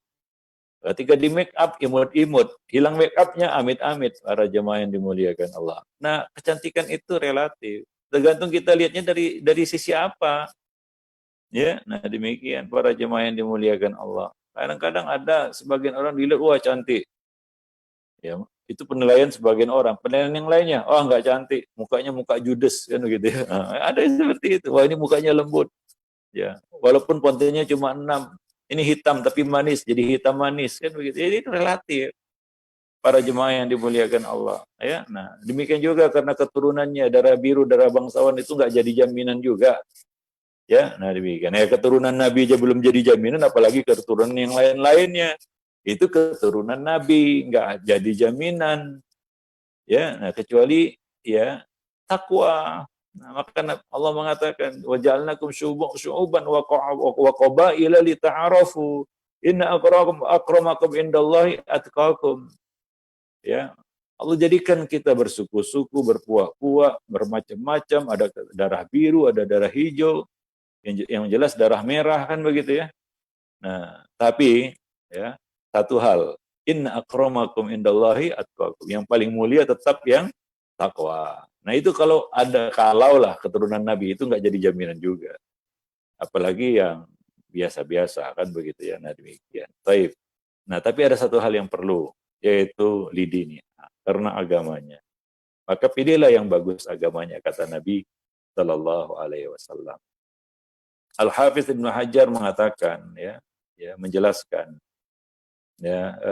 bahwa kalimat niscaya engkau akan merugi di dalam hadis itu sebenarnya mengandung makna doa. Itu doa keburukan dari Nabi. Kalau kamu pilih bukan karena agamanya, kamu akan celaka. Ya, nah demikian. Kamu akan rugi. Ya. Siap-siap gigit jari. Nah itu doa keburukan atas orang yang melanggar sunnah Nabi di dalam memilih pasangan hidup. Para jemaah yang dimuliakan. Nah, kemudian di dalam hadis yang lain, Ya, di dalam hadis yang lain, bukan hanya sekedar itu. Ada sisi-sisi lain yang harus diperhatikan. Nabi mengatakan apa? Ya, tazawwaju kata Nabi, pilihlah wanita yang al-wadud al-walud. Yang wadud, yang punya sifat penyayang, sayang kepada anak-anak, ya, dan walud, subur, ya, yang bisa menghasilkan keturunan. Nah, itu kita bisa lihat dari dari keluarganya, ya. Oh, dia punya potensi untuk memiliki keturunan yang banyak karena dia dari keluarga yang besar, ya. Ya, hindari wanita yang mandul walaupun menarik hati, kan begitu ya. Ada seorang laki-laki datang kepada Nabi ingin menikahi seorang wanita, ternyata dia mandul, Nabi tidak mengizinkan. Maka perkara yang berikutnya, yang keempat adalah memilih wanita yang subur dan penyayang. Itu yang keempat. Ya, subur dan penyayang.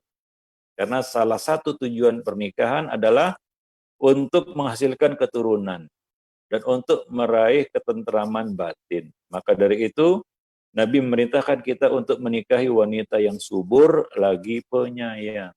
Itu bisa, ya, ada mungkin ya ciri-ciri fisiknya, ya, wanita yang subur, ya, dari postur tubuhnya, kan begitu ya. Ini wanita yang subur, maka ada di sana syariat nazar, kan begitu ya.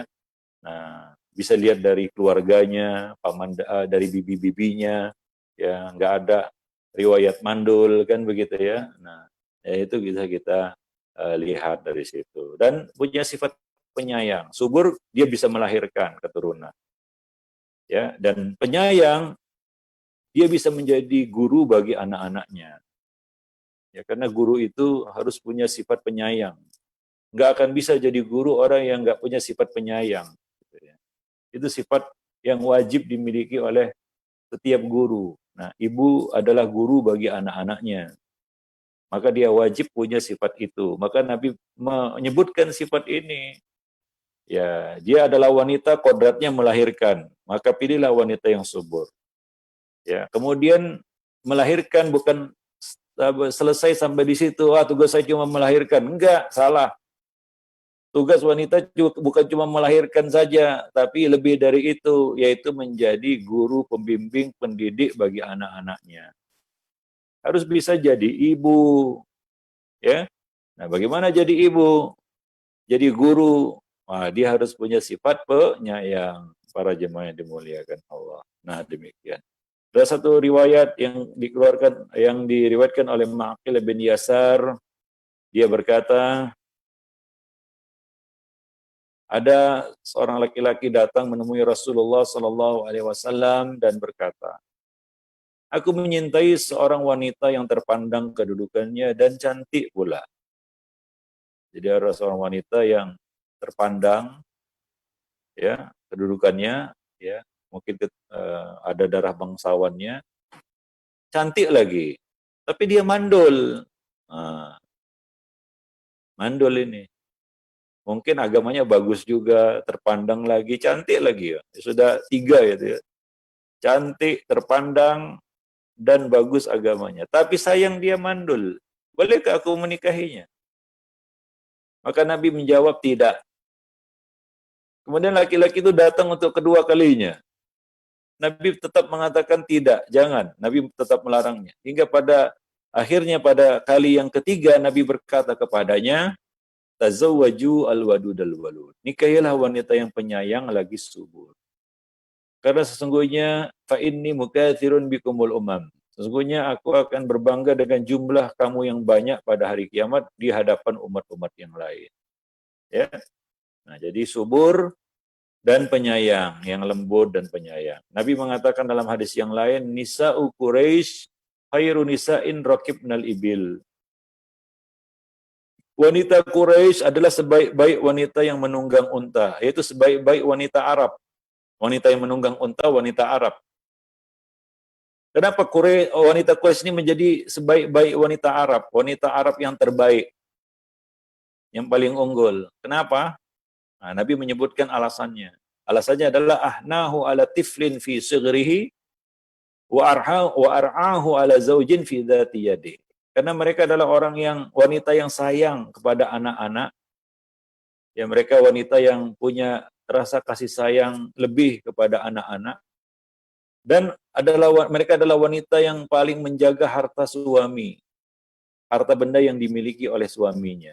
Jadi mereka pandai memelihara harta suami, dan mereka sayang, lemah lembut, ya, bisa mendidik dan merawat, mengasuh, mendidik, membimbing anak-anak mereka. Oleh karena itulah wanita Quraisy adalah sebaik-baik wanita Arab. Wallahu a'lam bishawab. Para jemaah yang dimuliakan Allah, ya, jadi Nabi menyifati wanita Quraisy itu dengan sifat penyayang kepada anak-anak, penuh kasih dan perasaan kepada mereka, dan selalu memperhatikan kondisi suami, khususnya hartanya. Ketika ditinggal, dia menjaga harta suami, ya. Dia betul-betul menjaga aset suami, ya, inventaris rumah tangga betul-betul dijaganya. Ada sebagian wanita itu, ya, baru dibelikan barang kemarin sama suaminya, besok sudah laporan, rusak mas, rusak bang, beli yang baru, apa nggak pusing itu kepala suami, ya. Semua baru dibelikan hilang entah kemana, nggak menjaga harta suami. Kadang-kadang lebih-lebih lagi dia gelapkan harta suami. Nah, ini lebih parah lagi, para jemaah yang dimuliakan Allah. Jadi salah satunya adalah mereka bisa menjaga harta suami, memelihara harta suami dengan penuh amanah, dan bukan wanita yang mubazir. Nah, sifat mubazir ini kan teman setan, kata Allah di dalam Al-Quran. Nah, di sana banyak wanita-wanita yang mubazir, ya, dikasih dikasih uang belanja berapapun kurang terus, ya. Terlalu royal belanja, apalagi zaman sekarang. Klik beli. Ada ibu-ibu yang sudah kecanduan belanja, shopaholic, ya, kata orang.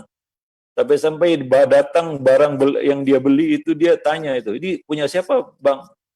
Ya, ini kan ibu yang beli itu. Sampai barang yang dia beli pun dia lupa gitu. Apalagi zaman sekarang, ya, nggak perlu putar-putar ke mall, ke pusat perbelanjaan, ke pasar untuk belanja. Cukup klik beli, datang barang itu ke rumah. Bayangkan kalau punya istri yang mubazir, apa nggak pusing kepala itu suami? Ya, beli ini habis, uang belanja berapapun dikasihkan ludes. Apa nggak pusing itu suami? Nah, demikian. Jadi Nabi menyifati wanita Quraisy itu adalah wanita yang bisa menjaga amanah harta, jauh dari sikap mubazir. Nah, demikian. Jika suaminya fakir, dia akan menjadi pembantu dan penopangnya, ya, bukan malah menjadi musuh dan penentangnya. Bukan seperti kata orang, ada uang abang saya, nggak ada uang abang ditentang. Ya, nah demikian. Berat sama dipikul, ringan sama dijinjing. Nah, ya, begitulah yang benar. Bukan seperti kata orang, terhimpit mau di atas, terkurung mau di luar. Itu kan nggak enak itu. Ada sebagian orang mau enaknya saja. Kata orang Padang ini, terimpit mau di atas, terkurung mau di luar, gitu ya. Nah, demikian. Para jemaah yang dimuliakan Allah. Nah, ya, tentunya kita harus, ya, memang memilih wanita itu harus betul-betul, ya, kita katakan qualified lah, jangan asal-asalan, para jemaah yang dimuliakan Allah, ya. Demikian juga Nabi bersabda di dalam hadis yang lain, nisa'ukum min ahlil jannah, al-wadud, al-walud, al-a'ud ala zawjiha, allati idza ghadiba ja'at hatta tada'u yadaha fi yadi zawjiha, wa taqulu la adzuqu ghamdan hatta tarda.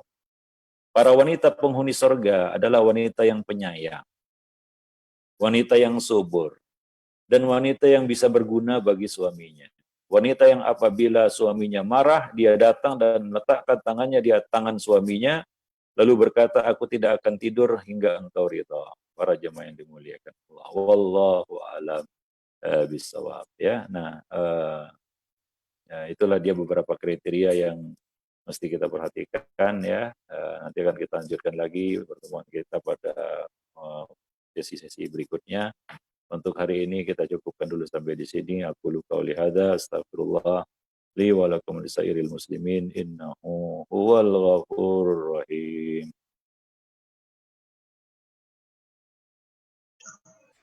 Naam, syukran Ustaz, jazakallahu khair wa barakallahu fiik atas ilmu yang telah disampaikan dan diberikan kepada kita semua.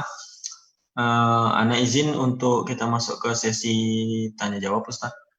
Ya, silakan. Sampai jam berapa Ustadz? Bisa Ya, kita kira-kira sampai 10.30 kita cukupkan ya.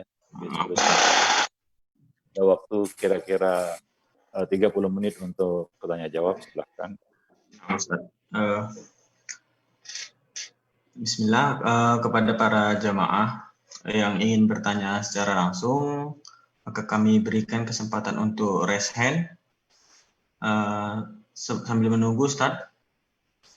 Oh ini udah ada Ustadz. Kepada Sarah Ninda, tafadhol. Ya.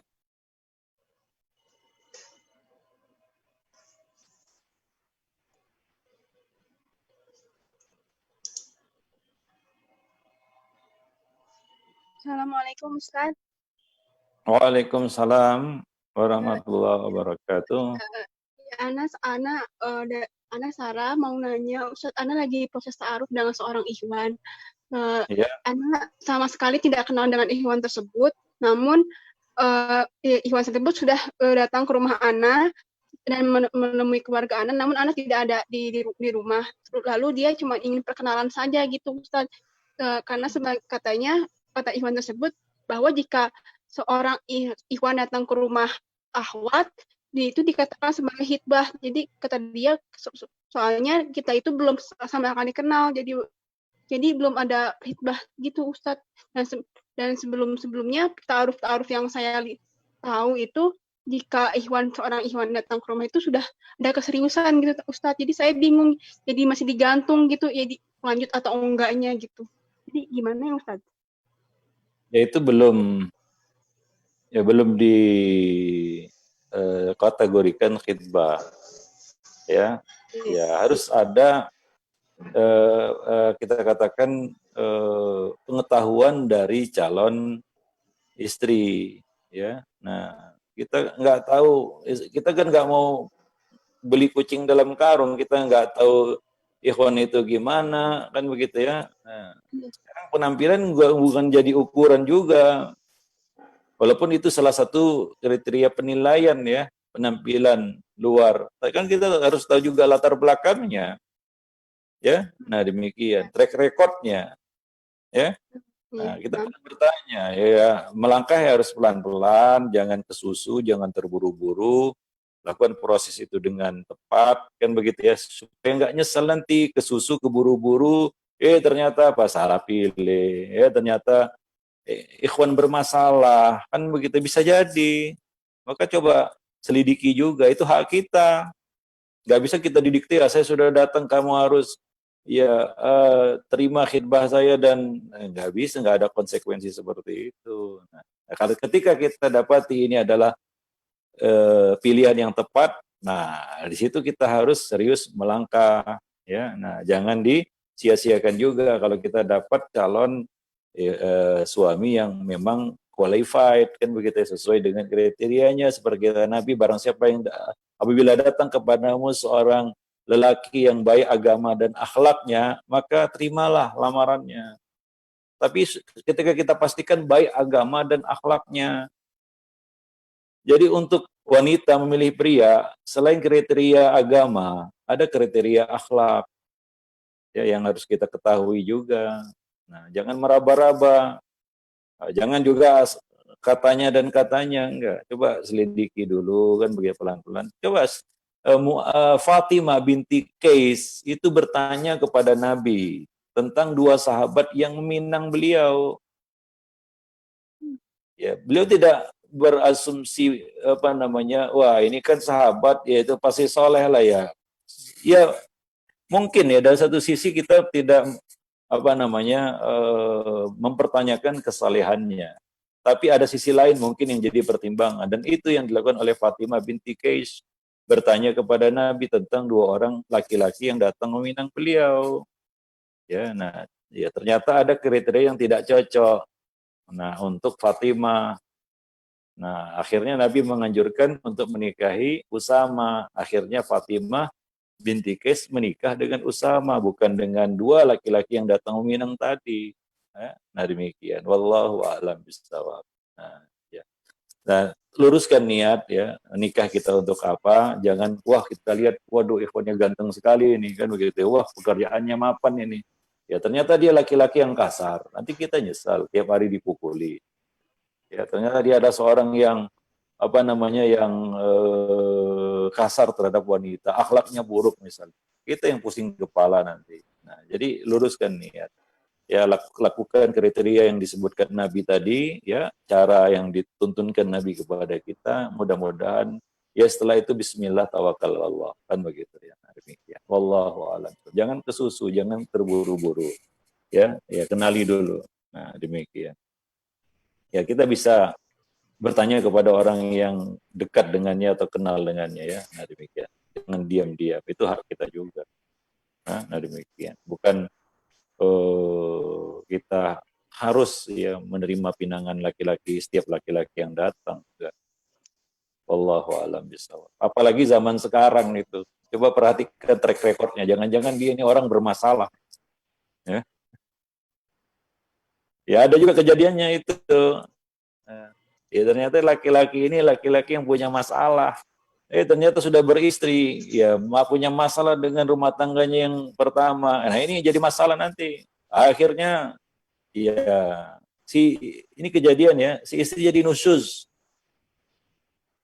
Nah, karena ya itu tadi dia nggak ada sesuatu yang ditutupi. Ya ternyata orang bermasalah memang. Rumah tangga pertamanya bermasalah, ya wanita yang kedua yang ingin dinikahinya itu juga dia kadali juga begitu. Nah, ini kalau laki-laki seperti ini, ya hindari aja lah. Ini zamannya berbeda nih. Ini zaman jauh dari zaman nubuat kan begitu ya. Nah, bukan semua orang malaikat begitu.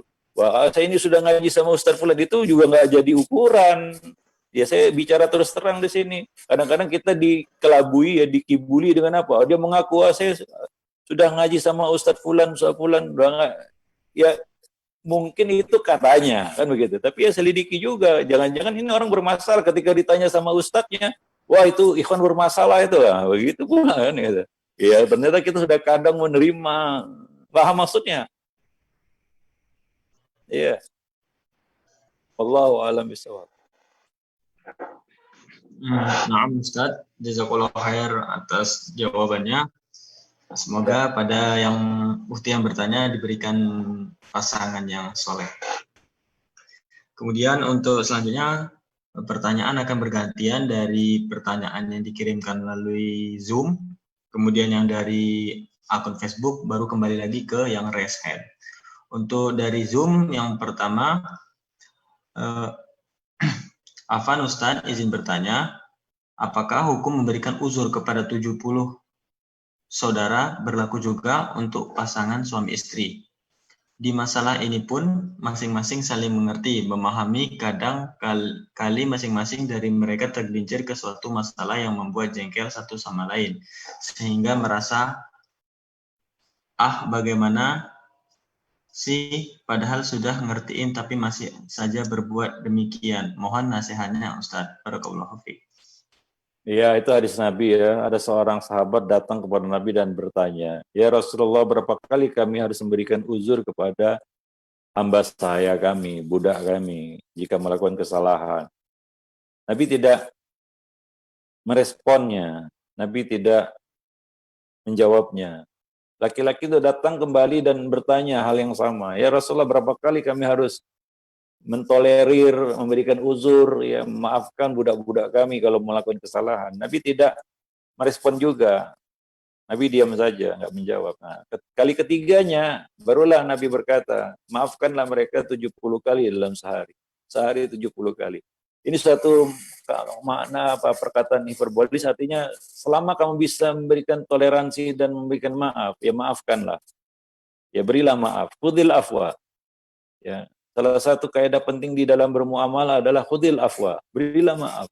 Karena kalau hati kita tidak dipenuhi dengan maaf, sempit rasanya dunia ini. Karena semua orang bikin jengkel, bikin kesel. Betul nggak? Ada aja orang itu, termasuk pasangan hidup kita. Ya kalau lah budak harus bisa dikasih toleransi sampai 70 kali dalam sehari, apalagi pasangan hidup kita. Ya, ada di sana kesalahan-kesalahan, kekeliruan-kekeliruan, hal-hal yang tidak menyenangkan, yang masih dalam batas toleransi, yang bisa kita tolerir lah, ya, kita bisa tutup mata dan memaafkannya. Ya, nah, ada perkara-perkara yang sangat sensitif yang harus dibicarakan lebih dalam lagi, kan begitu ya. Nah, biasanya kan masalah-masalah ya ketidakenakan, kan begitu ya, tersinggungan ya. Kalau seperti itu ya maafkan sajalah, namanya manusia ya. Ya, semakin lapang dada kita bisa memberi maaf, maka semakin lapang juga hidup kita. Semakin mudah kita berkomunikasi, berinteraksi, bermuamalah dengan manusia. Ya, manusia ya seperti itu. Ya, apa kata ulama? Ridho.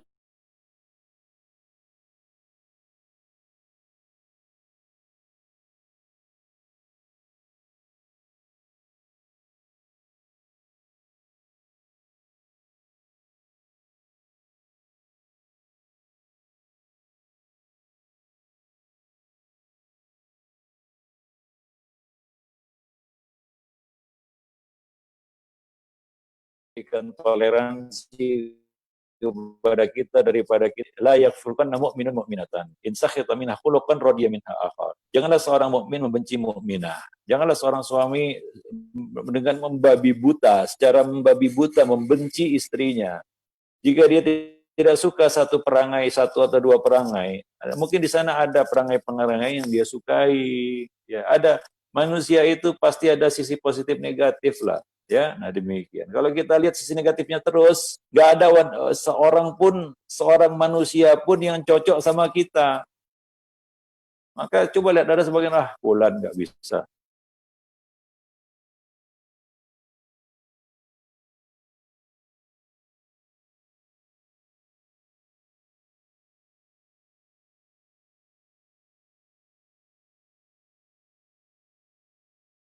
Punya teman dekat nggak? Pasti punya kan? Ya selalu membuat kita puas atau kadang-kadang kita jengkel sama dia. Kadang-kadang jengkel. Tapi ya selama masih bisa kita masih dalam ambang batas toleransi ya kasih maaf. Khudil afwa, beri maaf kan begitu ya. Hingga kita pun lapang di dalam menjalani ya hubungan dengan siapapun termasuk dengan pasangan hidup kita. Kalau enggak kita jengkel terus hidupnya nanti. Ya, jangan-jangan jantungan cepat mati. Para jemaah yang dimuliakan Allah. Wallahu a'lam bishawab. Marah emosi aja tiap hari kan begitu ya. Selalu bulan kurang nggak puas sama sebuah jengkel, hidupnya jengkel terus apa enggak cepat tua, ujung-ujungnya cepat mati nanti. Kan begitu. Wallahu a'lam bishawab. Nah demikian. Baik. Nah, Ustadz, jazakallah khair atas jawabannya. Untuk pertanyaan selanjutnya kita masuk ke pertanyaan dari Facebook, Ustadz. Udah ada beberapa pertanyaan. Pertanyaan yang pertama dari Sirmadania Ummu Zahra. Bismillah. Afan Ustadz, Ana mau bertanya, bagaimana caranya meyakinkan hati kita kalau seseorang itu adalah jodoh terbaik untuk kita? Mengingat sebelumnya kita pernah mengalami kegagalan dalam rumah tangga. Jazakallah khair wa barakallahu fiik, Ustaz. Ya, belajarlah dari pengalaman. Kalau sudah punya pengalaman katanya ya. Pengalaman itu guru yang terbaik. Mukmin itu tidak akan jatuh dalam satu lubang berkali-kali, 2 kali pantang apalagi berkali-kali ya. Ya, orang yang bahagia itu, orang yang beruntung itu orang yang bisa belajar dari pengalaman orang lain dan pengalaman dirinya sendiri. Dan orang yang paling celaka itu adalah orang yang menjadi ya pelajaran bagi orang lain. Oh, jangan seperti fulan, jangan seperti fulan. Nah, itu orang yang paling celaka itu ya, paling rugi itu. Maka kalau kita punya pengalaman, jadikanlah itu guru kita ya. Jadikan itu sebagai suatu ya bahan pertimbangan kita. Ya, kita bisa belajar dari kesalahan. Nah, demikian ya. Nah, demikian. Nah, kemudian ya tentunya berilmu ya. Kita ya mungkin dalam kehidupan ya kita kan berproses ya. Kita terus menuntut ilmu, kita terus belajar, kita terus memperbaiki diri ya, kita terus bisa menekan nafsu sehingga jalan itu lebih lebih pasti ya, lebih lempeng, lebih lurus. Kalau sebelumnya belok kan begitu ya. Nah, ya itu mungkin satu hal yang perlu kita lakukan. Wallahu a'lam bishawab. Nah, jadi ketelitian juga perlu ya. Jangan kesusu dan terburu-buru tadi kita sebutkan ya. Nah, bicarakan yang pahit-pahit di awal supaya siap ya dengan ya yang manis-manis di depan, kan begitu ya. Nah, ini kadang-kadang kita bicara yang manis-manis terus, kita lupa yang pahit-pahit. Sementara hidup itu ya nggak seluruhnya manis. Ini di dunia bukan di surga. Ya, nah demikian. Jadi belajar kita memperbaiki diri juga di dalam bermuamalah. Mungkin di situ kekurangan kita. Selama ini kita kurang supel dan kurang luas di dalam bermuamalah hingga gagal yang lalu itu karena mungkin faktor dari kita sendiri ya, itu diperbaiki ya. Nah demikian. Mungkin kekurangan ada lebih banyak ada pada kita yang perlu kita perbaiki sehingga kedepannya kita bisa lebih baik ya. Nah demikian, wallahu a'lam bishawab. Ya mudah-mudahan tadi ya kita sebutkan kalau kita terus memperbaiki diri kita, Allah akan memberikan yang baik untuk kita. Allah itu yakin saja ya. Nah demikian, wallahu a'lam ya bishawab. Baik. Jazakallah khair Ustadz atas jawabannya. Kemudian kita masuk ke pertanyaan yang secara langsung Ustadz untuk yang Ya. raise hand kepada Silakan. Ukti Indah, tafadhol. Assalamualaikum Ustaz. Waalaikumsalam warahmatullahi wabarakatuh. Sebenarnya ini pertanyaan titipan saudara Ustaz. Jadi saudara Iya. saya itu sudah 10 tahun menikah Iya. saat ini. 4 tahun yang Iya. lalu suaminya qadarullah selingkuh dan saudara saya melihat sendiri apa yang dilakukan gitu. Iya. Ya dia mencoba mempertahankan hubungan rumah tangganya demi anak-anak. Terus tapi ya insya Allah suaminya itu udah taubat ya Ustadz, sholat malam, baca Quran, semua insya Allah sudah baik. Tapi apa yang sudah terjadi, saudara saya itu masih terngiang-ngiang itu trauma ya Ustadz ya.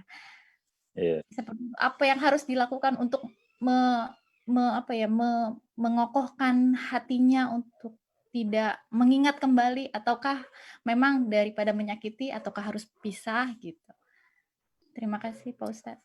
Assalamualaikum. Iya. Jadi musibah ya. Ya mungkin itu musibah yang menimpa kita mungkin karena dosa yang kita lakukan juga kan begitu ya. Sehingga musibah itu menimpa diri kita, dari rumah tangga kita, seorang itu diuji dari kadang-kadang dari anak-anaknya, dari suaminya, dari ayah dan ibunya ya. Itu menjadi satu ujian bagi kita. Di Allah mengatakan di dalam Al-Qur'an ya, wa ja'alna ba'dakum li ba'din fitnatan atasbirun, dan kami jadikan sebagian kamu menjadi fitnah ya, ujian bagi yang lainnya untuk menguji apakah kamu bersabar ya. Nah demikian ya.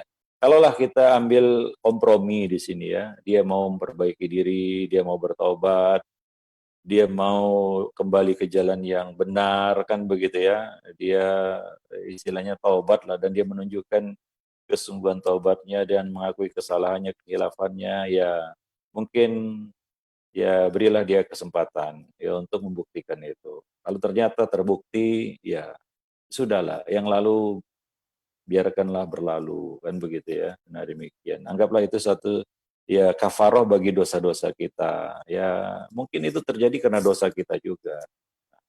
Wallahu a'lam bishawab ya. Nah, artinya musibah yang menimpa kita itu, rumah tangga kita itu karena dosa kita. Ya mudah-mudahan ya Allah Subhanahu wa taala ya memperbaiki ya dirinya dan kita juga kan begitu ya, hingga ya bisa menyelamatkan rumah tangga. Apalagi motivasinya di sini adalah untuk demi anak-anak. Ya kadang-kadang itu yang jadi apa kita katakan yang menjadi pertimbangan ya, anak-anak sudah punya anak kan begitu ya. Mungkin itu saja. Ya coba lihat dan bimbing dia ya. Ya yang jadi pertanyaan, apakah memang dia ini kita pilih karena agamanya atau kita pilih dulu dia itu bukan karena agama. Itu ada dua kemungkinan di sini yang nggak disebutkan di dalam pertanyaan. Kalau kita pilih dulu dia karena agamanya, ini adalah fitnah yang menimpa dirinya. Kalau dia terpuruk bantu angkat dia, kan begitu ya. Nah, kalau dia mau bertobat dan memperbaiki diri, kasih dia kesempatan.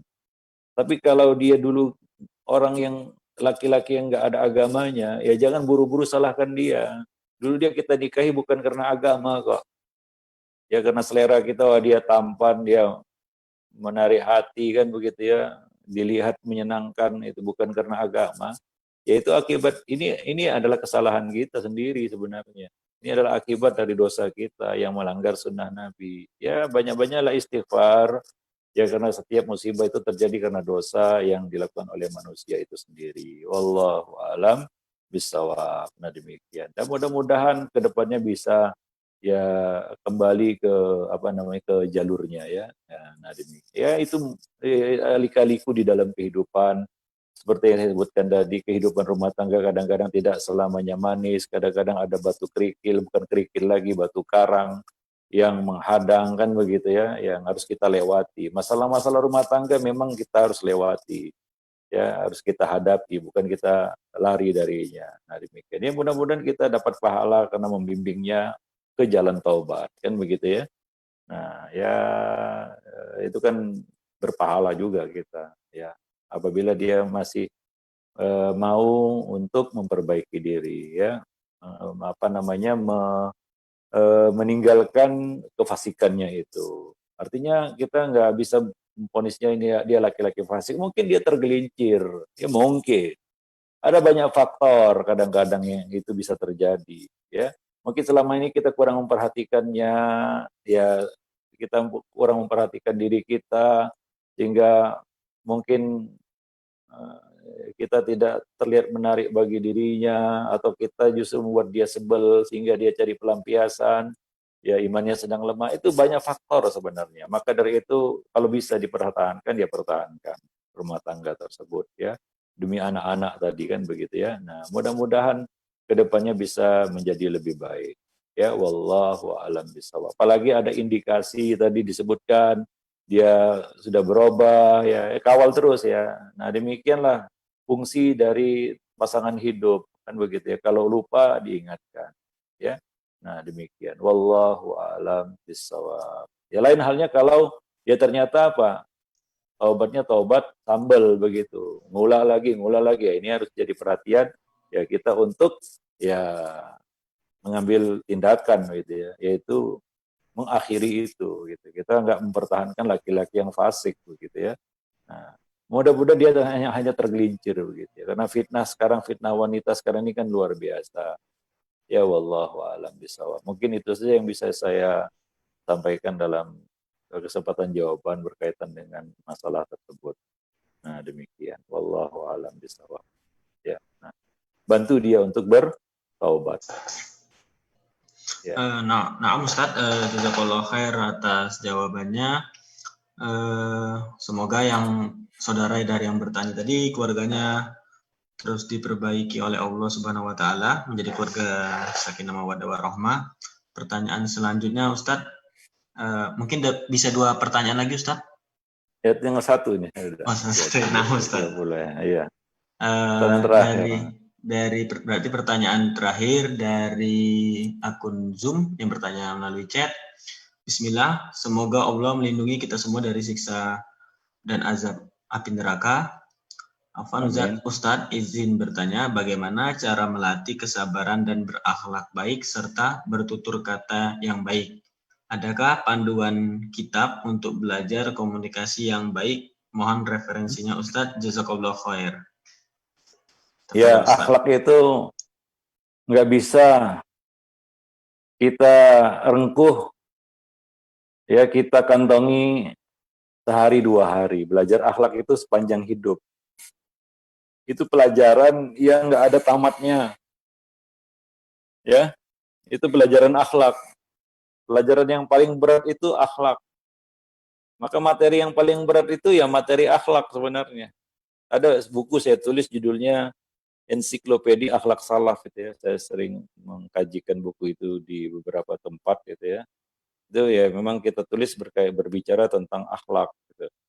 Dan kita jelaskan bahwa perkara akhlak ini perkara yang paling berat untuk dibicarakan, karena ketika kita bicara akhlak kita bicara diri sendiri juga, Ya, yang kena kita juga kan begitu ya.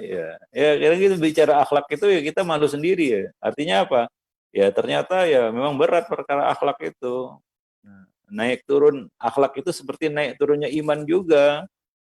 Maka akhlak dan iman itu berbanding lurus. Apa kata Nabi? Akmalul mu'minina imanan ahsanuhum khuluqan.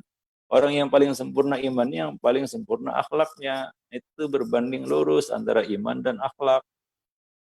Nah, begitulah apa yang kita katakan sangat fundamentalnya masalah akhlak ini. Ya, maka dia adalah pelajaran sepanjang hidup, nggak akan ada selesainya. Jangan, wah saya sudah selesai belajar akhlak, itu tandanya dia nggak ngerti akhlak. Gitu. Nah itu adalah latihan. Nah ini berlaku pepatah Allah bisa karena biasa. Sabar itu kan perlu latihan. Sabar kita naik turun. Sabar kita kadang-kadang jatuh ke titik nadir kan begitu ya. Ya nggak ada sabarnya nih hari ini kan begitu ya. Nah besok meningkat lagi ya begitu latihannya terus ya sepanjang hidup nggak selesai sampai kita masuk kubur ya baru selesai itu pelajaran akhlak para jemaah yang dimuliakan Allah. Jadi pesan saya belajar akhlak itu ya terus ya jangan putus. Itu adalah suatu pelajaran praktikal bukan teori ya. Pelajaran akhlak itu pelajaran praktikal ya, pelajaran langsung terapan di lapangan begitu ya. Ketika kita belajar akhlak ini, materi akhlak, itu selesai itu langsung kita praktik. Para jemaah yang dimuliakan Allah. Nah, begitulah kita katakan pelajaran akhlak yang kalau kita lihat Nabi membina akhlak sahabat itu ya mulai dari di Mekah sampai Madinah. Ya, nggak ada habis-habisnya. Terus digembleng di tempat akhlak sahabat itu. Ya, nah demikian itu perkara akhlak. Maka ya kembali kepada kesadaran masing-masing. Apakah dia mau memperbaiki akhlaknya atau tidak. Ada orang yang bisa berubah akhlaknya dari kasar menjadi lemah lembut, ya, jadi dari ya tidak sabaran menjadi orang yang sabar.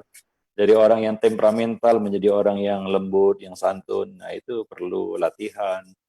Ya, apa kata Nabi? Innamal hilmu bittahallum. Sesungguhnya kesantunan itu hanya dapat diraih dengan belajar santun. Nah, demikian. Jadi ada kita katakan latihan-latihan yang terus-menerus berkesinambungan kita lakukan. Barulah akhlak itu yatakhallaq, yaitu tercetak pada diri kita. Akhlak itu adalah sesuatu yang spontan, baru jadi akhlak ya. Kalau belum spontan itu belum jadi akhlak. Ya, nah maka akhlak itu nggak bisa dibuat-buat. Ya, maka apa kata orang? Wah, itu keluar aslinya, itulah akhlaknya. Ya, keluar aslinya, istilahnya itu ya. Nah, karena itulah yang spontan, refleks muncul darinya, begitu. Kalau yang direncanakan akhlak itu nggak bisa dipikirkan. Nah, saya ini harus sabar nih. Ini nggak bisa dipikirkan. Kadang-kadang muncul begitu saja, nggak sabar, marah, tiba-tiba ya begitu refleks. Suatu yang spontan itu akhlak. Maka dikatakan dalam bahasa Arab akhlak li'annahu yatakhallaq, yaitu tercetak dalam diri kita begitu. Itulah kita. Nah, maka itu perlu latihan untuk mencetak akhlak itu pada diri kita. Perlu latihan dan usaha terus-menerus. Wallahu a'lam bishawab. Ya coba silakan baca buku itu ya, Ensiklopedia Akhlak Salaf, itu dikajikan di Roja nanti siang jam 1. Ya, saya akan ngisi di Roja buku itu ya. Nah, itu bicara tentang akhlak. Wallahu a'lam bishawab. Nah, demikian saja jemaah yang dimuliakan Allah, ikhwan dan akhwat. Mudah-mudahan bermanfaat. Lebih dan kurang saya mohon maaf. Yang benar datangnya dari Ar-Rahman, yang salah dari saya dan dari syaitan. Aku qouli hadza. Astaghfirullah li wa lakum sayyidil muslimin innahu huwal ghafurur rahim. Assalamualaikum warahmatullahi wabarakatuh. Waalaikumsalam warahmatullahi wabarakatuh. Jazakallahu khair Ustaz, barakallahu fiik atas ilmunya pada pagi hari ini.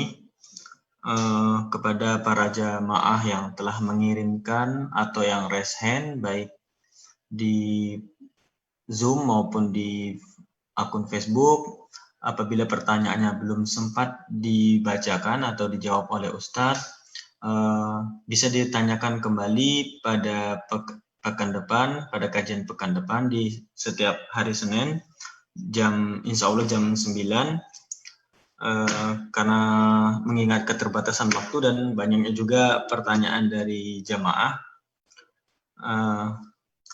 Mungkin beberapa hal yang dapat Anda simpulkan dari kajian hari ini dalam merancang kebahagiaan sebelum pernikahan, yaitu ada beberapa poin yang perlu diperhatikan. Yang pertama yaitu memperbaiki diri yang dengan berhias menggunakan pakaian takwa, kemudian luruskan niat kita dalam membangun rumah tangga.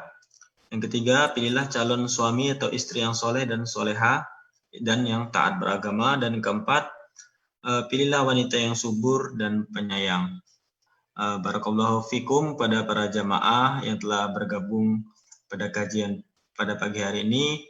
Apabila ada yang salah dari rekan-rekan Kobar, LHA, Cisauk Mengaji, dan Majelis Taklim Anahal Surabaya, dan terutama pada khususnya Ana sendiri, kami mohon maaf atas kesalahan dan kekurangan.